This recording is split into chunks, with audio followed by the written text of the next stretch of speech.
Excuse me, sir. I'm afraid you're going to have to leave the aircraft. Uh, why? Because you are in violation of our code of conduct and dress code policy. Uh, it, just to be clear, this is Spirit Airlines we're talking about. Affirmative. Okay, see, I don't know if you know this, but, this is Spirit Airlines. Last time I checked, you guys didn't have very many rules. In fact, you guys didn't really seem to give a damn at all. I honestly think you guys would happily fly Osama bin Laden anywhere he would have wanted to be. Yes, but we have now changed our policy due to some recent incidents, and unfortunately, your outfit and your tattoos, along with the putrid odor that is coming off of you, unfortunately will result in you being removed from the aircraft. Wait a minute, since when the hell was that an issue? Are you telling me my crop top and booty shorts and all my face tattoos that look almost like borderline blackface are forbidden? Yes. This is Spirit Airlines. That's right, folks. You heard that correctly. Spirit Airlines has now discovered this thing called standards and rules and, God forbid, regulations. For those of you that aren't familiar, Spirit Airlines, it's kind of like the U.S. Army. They'll take whatever they can get. The cabin is very much akin to the city of Miami. I've been partying in Florida for years. I didn't even know they had laws. Looked to me like everybody just run amok down there. This leads us to two very important questions. What are the changes, and why were they implemented in the first place? According to ABC News, Spirit Airlines has revised its contract of carriage to include updated guidelines for passenger conduct and attire, including a detailed dress code prohibiting provocative or inappropriate clothing. The changes, effective as of January 22nd, 2025, pretty much by the time you watch this video, provided specific scenarios in which passengers may be denied boarding or removed from a flight. Outlined in Section 4.3 of the contract, the airline's policy now explicitly states that passengers must not wear, quote, see-through clothing, not adequately covered, exposed breasts, buttocks, or other private parts. So in other words, you probably shouldn't be wearing a Speedo or lingerie mid-flight. Obviously, the conversation around modesty is controversial.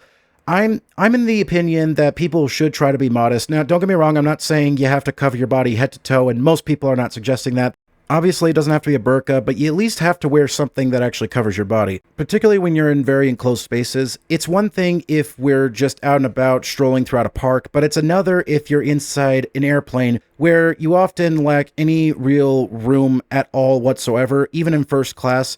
So there are different scenarios in which this applies, and the airlines should definitely be one of them. It continues. Additionally, attire or body art that is, quote, lewd, obscene, or offensive in nature may result in removal. Passengers are also prohibited from boarding if they are barefoot. I mean, really? That just tells you how screwed the airline industry really is, if being barefoot is an issue. According to the contract, a passenger may also be denied boarding or removed for reasons including disorderly, abusive, or violent behavior that creates an unreasonable risk of offense or annoyance to others. I love how they use the term annoyance, as if people getting into fist fights is somehow an inconvenience.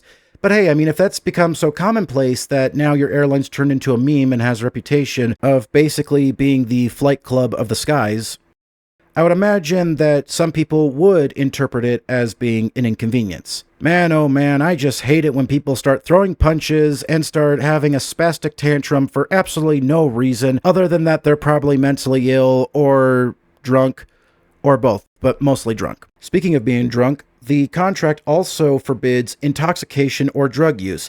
This is a very important point because intoxication is actually a very big issue amongst passengers. There are lots of them who either drink too much or are smoking weed or something just before they actually go through security, which is a very dumb idea. Failure to follow lawful instructions from flight crew.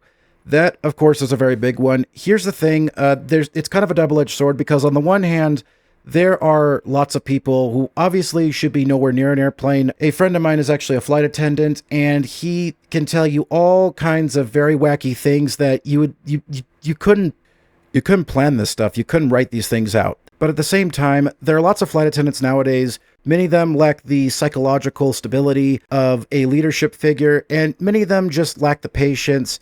Behaviors perceived as a security threat, whatever the hell that means, or risk of harm to others, the airline, or property. So obviously, the term security threat is kind of meaningless nowadays because basically anything's a security threat when airplanes are involved. You know, the only form of terrorism that exists is airplanes. It's not like people have been finding ways to kill each other throughout the entire time that we've existed as a species. But obviously, Spirit would have to address these concerns specifically because judging by the amount of disorderly conduct that occurs at their ticket counters. You ain't got shit.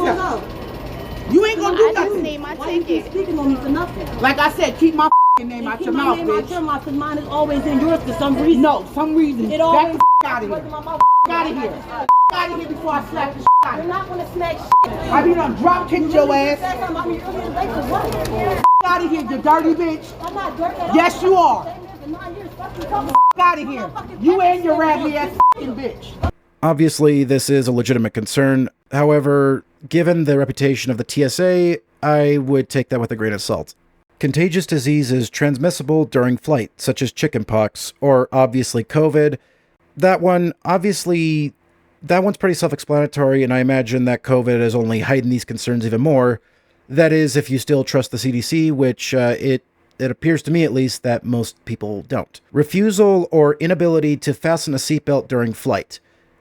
I mean, if you can't fasten a damn seatbelt, I mean, they have a pretty little light and a cute little ding when you need to fasten a seatbelt.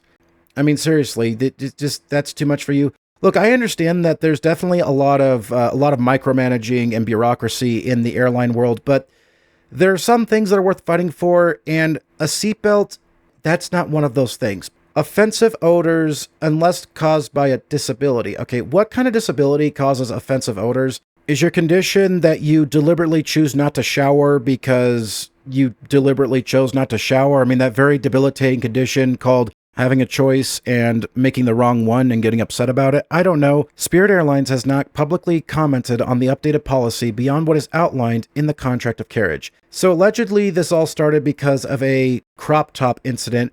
According to NBC Palm Springs, Spirit Airlines introduces their dress code following a viral crop top incident.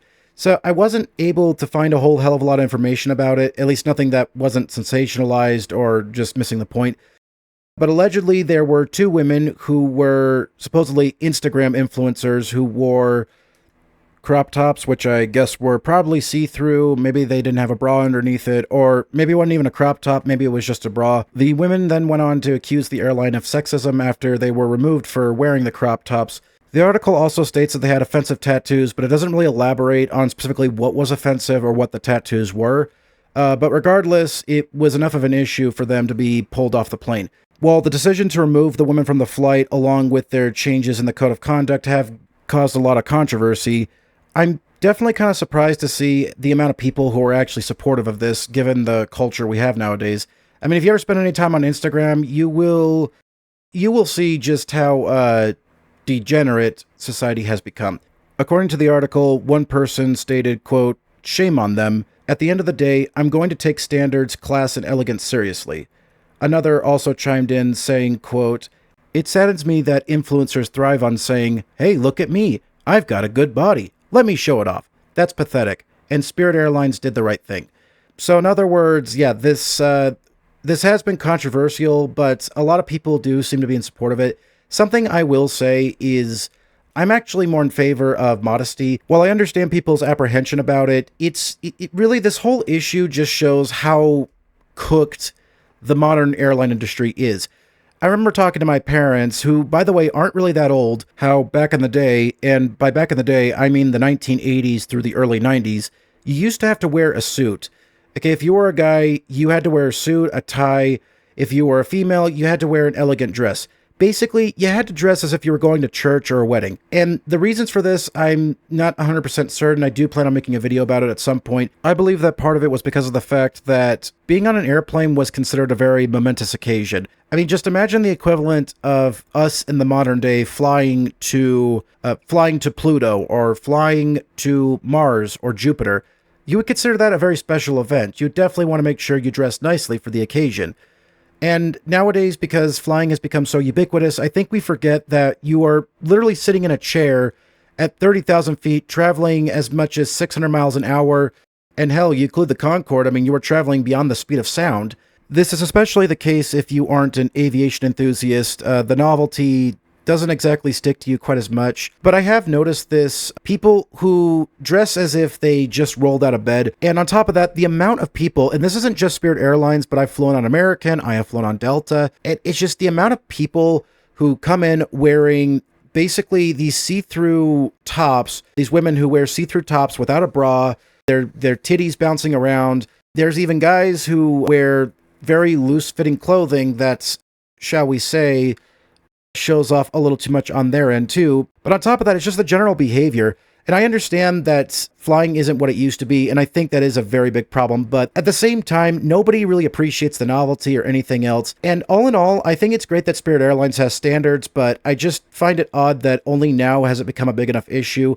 And on top of that, I'm curious if this is going to affect any other airlines. But what are your thoughts on Spirit Airlines doing this? Do you agree with their policies? Do you disagree? Do you think that maybe they're taking it too far? Do you think they're not taking it far enough? Are you with the influencers, or do you believe that the decision to have those women kicked off the plane was a justified decision? Let me know in the comments. Thank you all for watching. Hope you enjoyed. Please subscribe to Very Aviation for more content.